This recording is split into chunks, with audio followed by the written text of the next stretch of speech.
بسم الله الرحمن الرحیم. سلام مینه او درنښت خوږو زده کوونکو ټولو ته ښه راغلاست ورکلی. راځو نن د کتاب درس د شپږمې صفحې ته. پیج نمبر ایز 6 شپږمه صفحه. د شپږمې صفحې په سر کې لیکلي لیټس لرن. راځئ چې زده کړه وکړو. لرن د ورډز د لغتونو زده کول. اول تصویر ته لیکلي امیت. امیت دستکله د شکش هغه کرکټ لپاره ګلبزونه نه دي، هماغه ته کارول کیږي. بیت بال د توپوهنې بیت بال چې پرېول کیږي. اسکیټ بورډ هغه د یخ لوبه چې پرې کیږي، د پښو لاندې ایښودل کیږي، لاندې ګاډۍ لري، هغه ته سکیټ بورډ ویل کیږي. څلورم هیلمټ. هیلمټ خولۍ د کرکټ لوبغاړي چې په سره وي.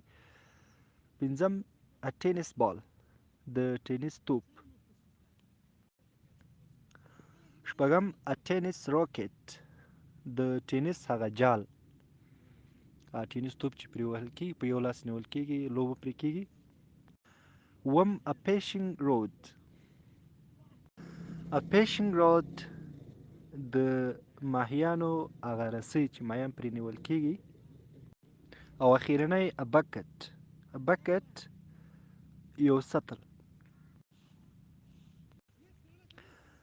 لاندې لیکل شوي بی ask and answer پوښتنه وکړئ او ځواب ورکړئ. What are you going to do? What are you going to do? ته به څه کوې؟ ما درته ویل چې going د پیشګویي معنا ورکوي. ته به څه کوې؟ باران به وشي که نه؟ په تېرو درسونو کې موږ ویل I'm going to go skateboarding. I'm going to go to skateboarding. زه به سکیټ بورډینګ هغه لوبې ته لاړ شم. I have زه لرم a skateboard یو سکیټ بورډ and a helmet او یو هیلمټ خولۍ. تاسو وینئ چې دغه سکیټ بورډ او په څنګ کې نیولی ده، ګلابي رنګه رقم، او هیلمټ یې په سر ده.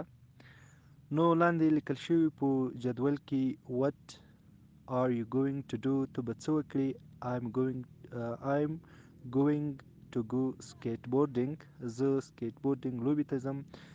I have a skateboard and a helmet. زه یو سکیټ بورډ او یو خولۍ لرم، هیلمټ.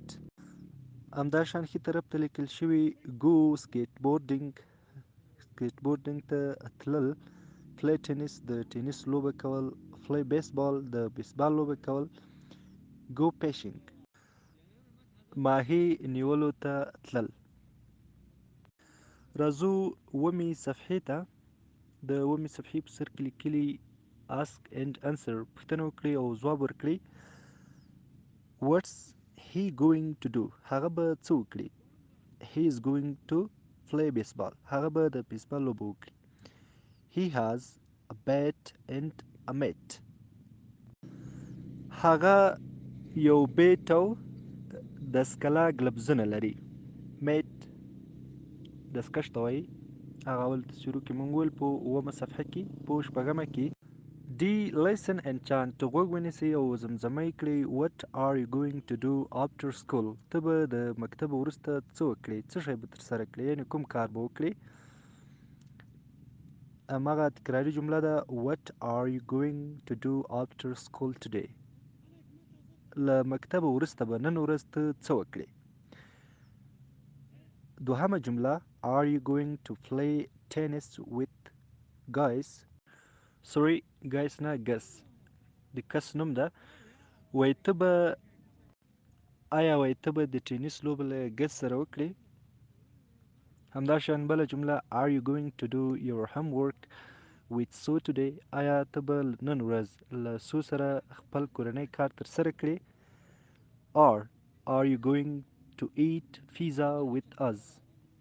او یا ته به پیزا له موږ سره وخورې؟ پیزا یو رقم خواړه دي. لاندې لیکل شوي I'm not going to play after school today.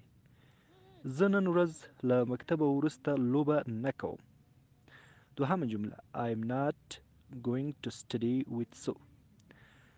زه مطالعه له سو سره نه کوم. I'm not going to do my homework today. زه به نن خپل کار ترسره نه کړم.